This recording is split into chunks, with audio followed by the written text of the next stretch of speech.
One thing that might be distracting you from actually improving your score is filtering out this information that might be bad or information that's just useless to apply and a waste of time. See, the problem with SAT YouTube today is it's made with this idea that all they care about is just getting clicks versus actually being useful and actually being helpful towards people. Lots of videos are put out with the idea that they just want to get viewed. And the problem with this is that what people actually desire or want, right, which is like the secret to doing something, isn't what's going to get views or clicks. So they're going to put out information that's either bad or just not useful to apply in the idea that most people think that that's going to actually benefit them. This is going to instantly hurt your performance. So if you want to instantly boost your performance, you need to know how to filter out that kind of information from separating from the bad info. So hi, I'm Karthik. These are the do's and don'ts for a high score. All right. So don't. First of all, don't copy strategies entirely.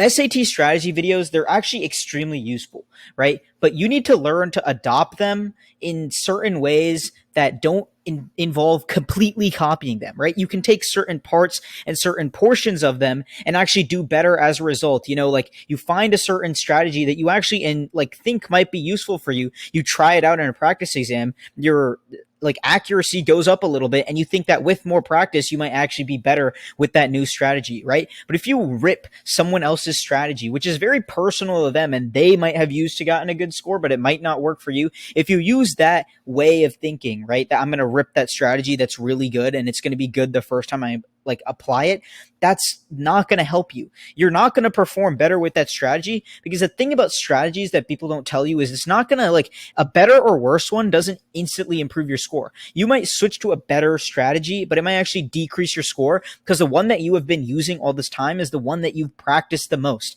So try changing what you're practicing, if you want to adopt a new portion of strategy, and don't adopt a full new strategy. Try smaller changes that might be partially beneficial to you and practice them a bunch before you make a conclusion on them, right? I fell for this when I was taking my SAT and I changed to a new strategy that I had heard about almost a couple days prior. And I was doing moderately well on the practice exams that I took with that strategy. But on my actual exam, when I did it, it totally messed up my understanding of one of the passages. And it's one of the reasons why I tanked the first ever official SAT that I took. So don't fall for this. All right. So make your own strategy, right? Take portions of other ones and build your own. Change things yourself that you think would be better for yourself, that you haven't looked about online, that you just found through personal experience. Take pieces and parts from that, and combine them, apply them, mix them, change them a little bit.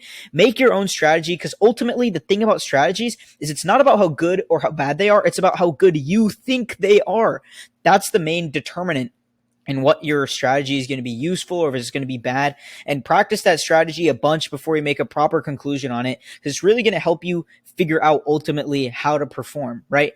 Because strategies are so personal, it makes it in your best interest to focus on things that you actually think will work and that you have applied and see work. Don't listen to anybody else when they say that they have the best strategy. The best strategy is the one that works with you the best. All right. Next, don't watch prediction videos. I hate these kind of videos that just say that, oh, this is most likely going to be on this month's SAT, but not the next month's SAT. And they sell you this idea that they, based on the trends of the SAT and based on what happens in 1 month, that they can predict what's going to be on the SAT. And that's utter BS. It's not possible to do that accurately, right? It's possible to just say whatever, but it's not possible to actually predict what's going to be on there that's not going to be on other exams, right? But some videos, right, they're titled as predicting, right? They say predictions for this SAT, but they just go over general topics that are on every single exam, right?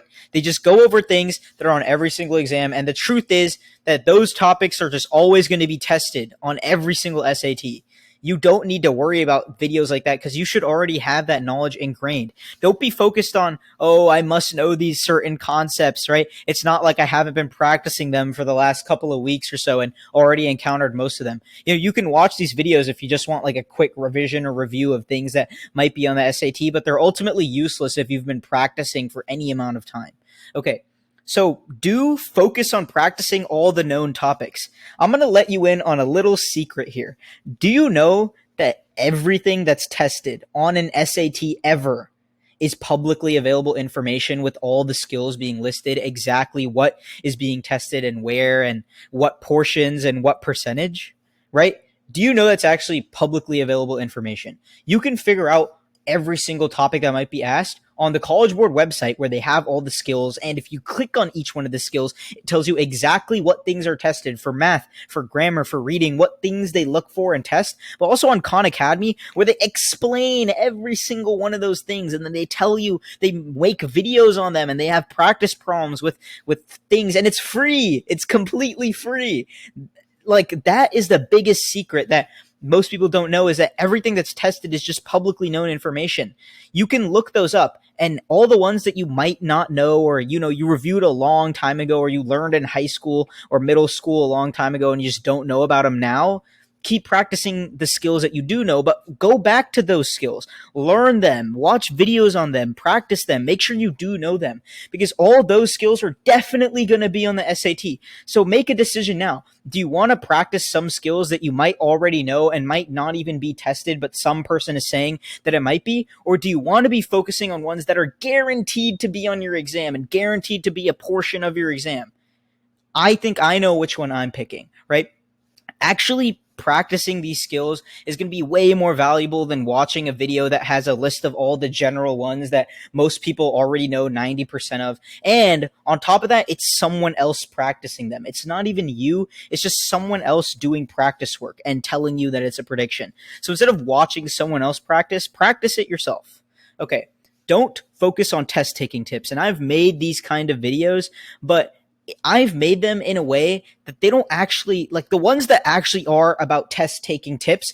It's specifically about ways that you can increase your percentage accuracy on questions that you're guessing on. And that's essential information. You should know that information, and that's something that you should genuinely care about. But a lot of tips videos in that general realm are going to be useless. Like, you should know them, like, just in general, in case you have a question that you want to guess on and you want to maximize the chance that you get it correct. But a lot of these tips are just test taking skills and guessing frameworks. You don't want to be focusing on that. You can spend a couple hours learning it, like the week of your exam. And then that's it. That's all. And then apply them maybe to the practice test that you take on that certain time, right? That's all you should really be focusing on. You shouldn't really care about maximizing on these and getting extremely good, right? Because it's really good to know, but don't focus your major effort on it. What the thing that's actually going to help you is helpful tips and practicing them. Focus on tips that aren't about like practice strategy or they are about practice strategy, but no, don't focus on tips that are actually about test taking, but focus on them that are about like how to encounter different kinds of problems, tips to solve certain problems faster, what to look for on the SAT. General trends of the SAT that lead you to like want to guess on certain problems are incorrect, right? Ones that are like, oh, eliminate based on, oh, these two are similar, so it must be this. This one is different, so it can't be that. Don't focus on problems like those. Focus on trends like the SAT loves to do this. So in all these problems, look at this specific aspect, right? Tips about the actual problem and solving it instead of just guessing on them and getting them correct. Because guessing on them is never going to give you that accuracy and that confidence and that knowledge like practicing them and knowing what the SAT actually wants, right? Still learn test taking tips before your exam and practice them, right? Learn them and actually practice them and use them, but don't focus on that as being your main point of consuming, right? Because it's not actually learning these tips that are helping you, it's practicing them. So now that you've known like these tips, apply them in your practice and do them again and again, because watching these videos don't actually help you, right? I'm going to say that again. Watching videos doesn't help you.